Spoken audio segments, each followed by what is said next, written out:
Yo, yo, yo, what's up, beautiful people of the internet? It's your favorite channel, Simply African React. Back at it again with another video.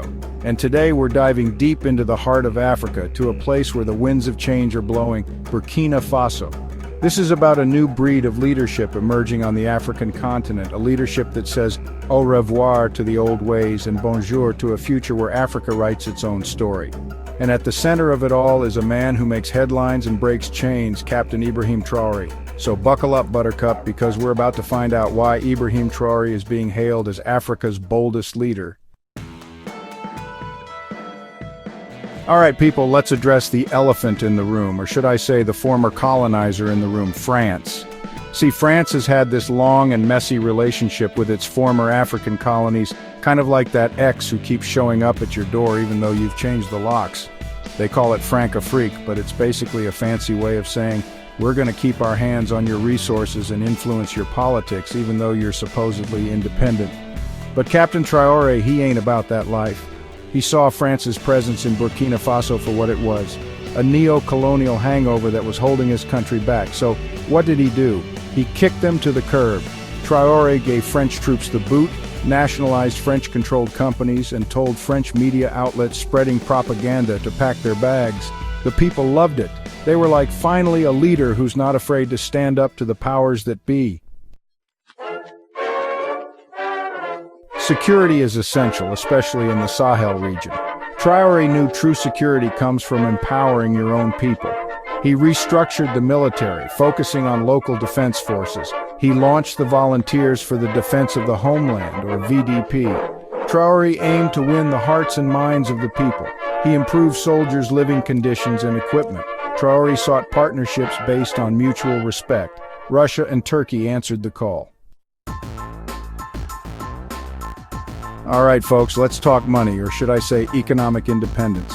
For too long, many African countries have been stuck in this cycle of dependency, relying on foreign aid and exporting raw materials at dirt-cheap prices. But Captain Traoré, he's all about that plant-based, homegrown economy. One of his first moves was to nationalize Burkina Faso's gold mines. Now, gold is to Burkina Faso what oil is to Saudi Arabia. It's their golden ticket to economic freedom. Traoré invested heavily in agriculture because, well, you can't eat gold, can you? He also poured money into energy projects, building dams and solar power plants to provide electricity to even the most remote villages. He knew that to truly break free from neocolonialism, Burkina Faso needed to industrialize. So he launched this ambitious plan to build factories and manufacturing plants. And the results? Burkina Faso's economy is growing, foreign investment is pouring in, and the people are starting to feel a sense of hope that they haven't felt in decades. Now, let's talk about something close to every African's heart, pan-Africanism. This ain't just some abstract concept, folks. It's the belief that African nations are stronger together, that we need to unite to overcome the challenges we face. Captain Traoré, he's like the poster child for pan-Africanism. He's always talking about the need for African solutions to African problems, for a continent that is independent, self-reliant, and united. And he's not just talking the talk, folks, he's walking the walk. Remember when he kicked out the French troops? Well, that wasn't just about Burkina Faso, it was about sending a message to all of Africa that the time for neocolonialism is over. Traoré has been reaching out to other African leaders, building bridges and fostering cooperation. He was instrumental in the formation of the Alliance of Sahel States, a regional bloc that's all about tackling terrorism, boosting development, and promoting regional integration. Traoré's message of Pan-African unity is resonating across the continent, especially among young people who are tired of the old ways of doing things. Let's be real, folks. Most African leaders, they've been around since the dinosaurs roamed the earth. They're stuck in their old ways, clinging to power like a toddler to a teddy bear. But Captain Traoré, he's a different breed. He's young, he's dynamic, and he's not afraid to challenge the status quo. At just 36 years old, he's one of the youngest heads of state in the world.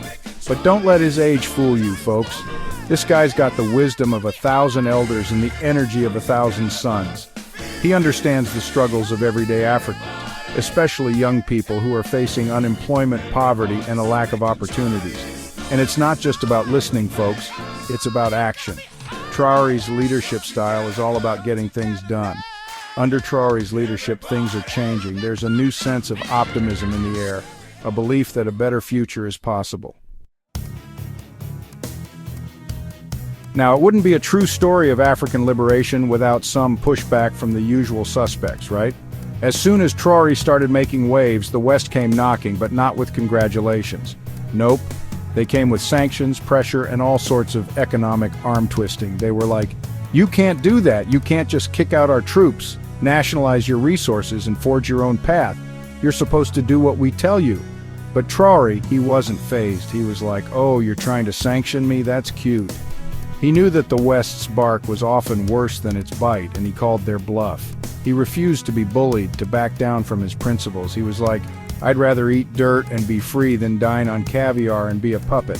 And he didn't stop there. He went on the offensive, calling out Western hypocrisy and double standards.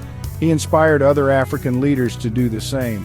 Suddenly, it was like a domino effect, with more and more African nations standing up to Western pressure and saying, "Enough is enough. We're taking back our continent." So there you have it, folks, the story of Captain Ibrahim Traoré, the man who's changing the game in Africa. He's a symbol of hope, a beacon of resistance, and a shining example of what's possible when you have the courage to stand up for what you believe in. He's showing the world that Africa is not a continent of poverty, war, and despair. It's a continent of resilience, innovation, and boundless potential. So, the next time you hear someone talking about Africa, remember the name Ibrahim Traoré. He's proof that the future of Africa is bright, and it's being written by Africans for Africans. Don't forget to drop your thoughts in the comments below. Please subscribe to my channel for more content like this.